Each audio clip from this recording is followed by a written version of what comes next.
बिस्मिल्लाहिर्रहमानिर्रहीम। अस्सलाम वालेकुम स्टूडेंट्स।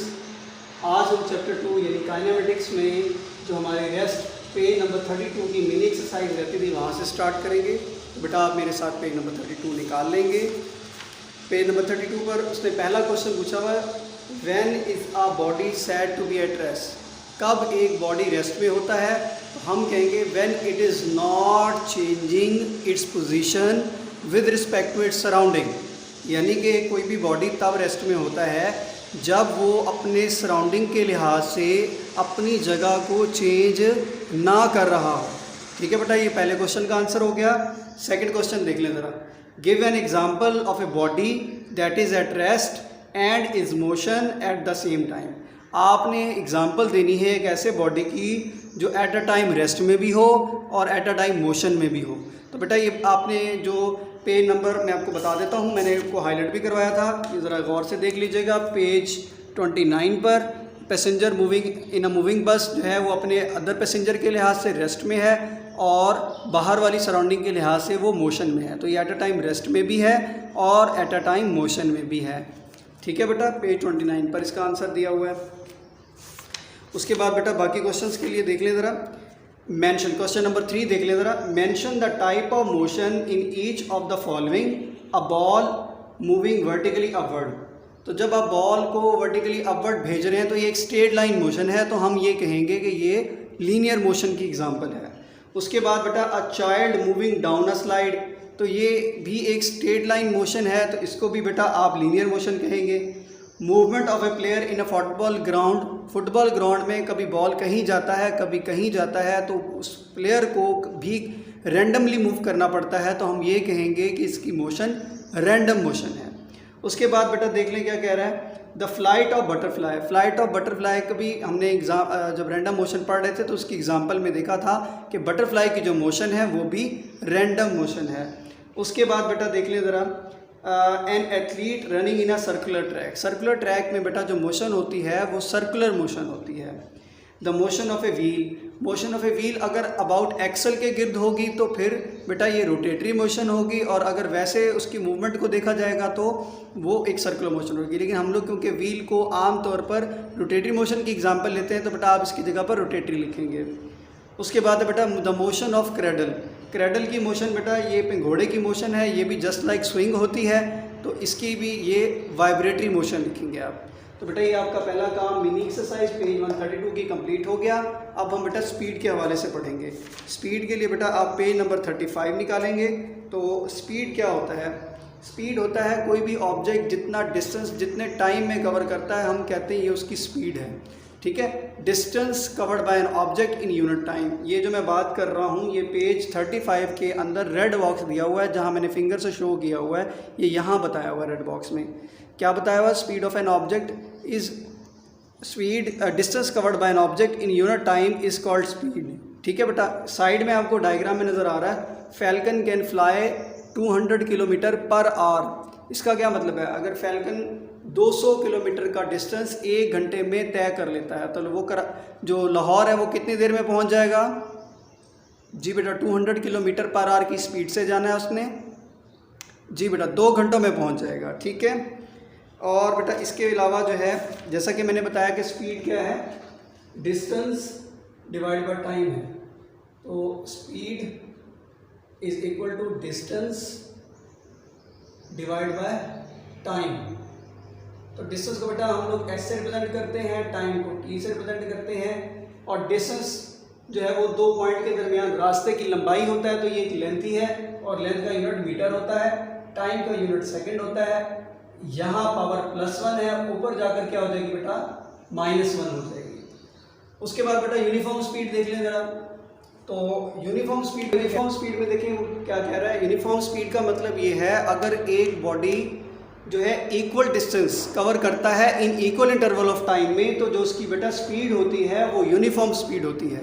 ठीक है, इस बात को समझने के लिए मैं एग्जांपल दे देता हूं कि आप मोटरसाइकिल पर किसी जगह के लिए जा रहे हैं और आपने अपनी मोटरसाइकिल के मीटर की नीडल जो है वो 40 पर रखी हुई है और कॉन्स्टेंटली इसको 40 पर ही रहने दे रहे हैं। ऐसी सूरत में आपकी जो स्पीड होगी वो यूनिफॉर्म होगी। ठीक है बेटा, तो इस बात को रेड बॉक्स में भी देख लेते हैं।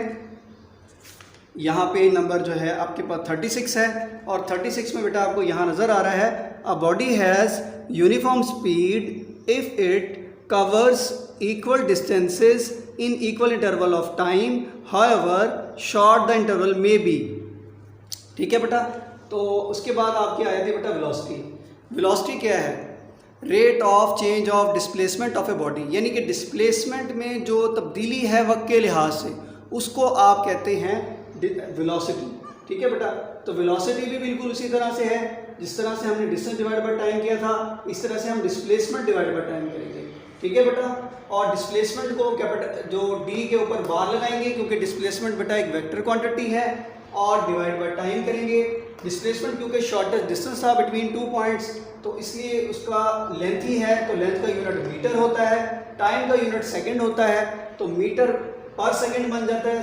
सेकंड की पावर नीचे +1 है, ऊपर जाकर -1 हो जाएगी, तो ये ms-1 आ जाएगा, सिमिलर लाइक स्पीड का। ठीक है बेटा। उसके बाद देख लें बेटा यूनिफॉर्म वेलोसिटी क्या है। तो यूनिफॉर्म वेलोसिटी में बेटा ये है कि जब कोई बॉडी इक्वल डिस्प्लेसमेंट कवर करता है in equal interval of time में, तो जो उसकी वेलोसिटी होती है वो यूनिफॉर्म वेलोसिटी होती है।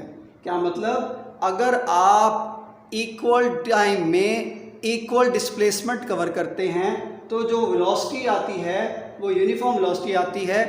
मतलब ये कि मैंने अभी लास्ट जो एग्जांपल दी थी आपको, 40 किलोमीटर पर आवर की जो स्पीड थी, अगर वो किसी स्पेसिफिक डायरेक्शन में हो जाए, सपोज आप कह दें मैं 40 किलोमीटर पर आवर की स्पीड से नॉर्थ डायरेक्शन में जा रहा हूँ, तो ये जो डायरेक्शन जब आपने उसमें पुट की है तो ये अब वेलोसिटी नहीं रहा बल्कि स्पीड हो गया। अब आपकी स्पीड भी कांस्टेंट है प्लस उसमें डायरेक्शन भी ऐड हो गई है, तो अब ये यूनिफॉर्म स्पीड ना रहा बल्कि यूनिफॉर्म वेलोसिटी बन गया। उसके बाद बेटा क्या है, इसमें मैं पहले थोड़ी सी एक बात यहाँ बता देता हूँ। लास्ट पेज पर साइड डायग्राम में नजर आया होगा speed of falcon 200 kilometre per hour. ठीक है बेटा। तो मुल्तान बोर्ड ने ये दोनों MCQ दिए थे और बच्चे इसमें काफ़ी सारी गड़बड़ कर ली थी। आप अभी से समझ लेंगे ताकि इस बात को गड़बड़ ना करें। ये जो किलो होता है ये एक प्रीफिक्स है जो कि हमने चैप्टर नंबर 1 में पढ़ा था, और किलो जो होता है वो 10 की पावर 3 होता है, तो 10 की पावर 3 1000 होता है। तो बेसिकली मैंने इस किलो की जगह पर 1000 की पुटिंग की है। ठीक है बेटा। तो ये टोटल हो जाएगा 200 × 1000 मीटर पर आवर। इसका मतलब है मीटर पर आवर में जब पूछेगा तो 3 0 का एक्स्ट्रा इजाफा हो जाएगा। सिमिलर स्पीड ऑफ चीता की अगर बात करें तो उसकी 70 किलोमीटर पर आवर आपकी बुक में मेंशन है, लेकिन एक दफ़ा मुल्तान बोर्ड ने इसको मीटर पर आवर में पूछा था, तो किलो सिमिलर वही 10 की पावर 3 वही 1000, उसी 1000 की पुटिंग हो जाएगी, तो ये 70,000 मीटर पर आवर बन जाएगा। तो बेटा इसको अच्छे तरीके से आपने ज़हन में रख लेना है। मैं तो ये कहता हूँ कि इसको आप अपने पास लिख भी लें ताकि आपको ये बाद में हेल्पफुल हो। अब आ जाते हैं लिडार पर। लिडार भी जो है मुल्तान बोर्ड में भी और इसके अलावा 1-2 और बोर्ड में भी जो है ये क्वेश्चन पूछा जा चुका है। तो लिडार क्या चीज़ है बेटा, ये पहले बुक में देख लें आप ज़रा।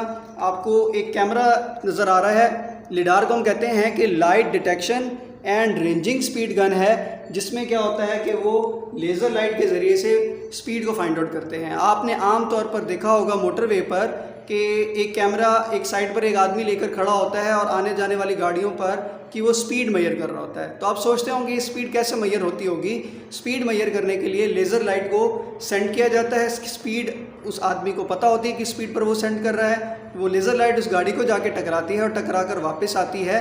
तो इस दौरान का टाइम कैलकुलेट कर लिया जाता है बाय इलेक्ट्रॉनिक सर्किट, और फिर इनको डिस्टेंस डिवाइड बाय टाइम के ज़रिए से आप स्पीड फाइंड आउट कर लेते हैं। और अगर वो उसकी स्पीड जो उन्होंने सेट की होती है उससे ज़्यादा होती है तो ऐसी सूरत में जुर्माना भी कर दिया जाता है। ठीक है बेटा। उसके बाद आ जाता है टर्मिनल वेलोसिटी। बेटा तो ये आपके पास बुक में एंड वाला साइड बॉक्स है, ये भी बेटा बोर्ड में 1-2 दफ़ा पूछा जा चुका है।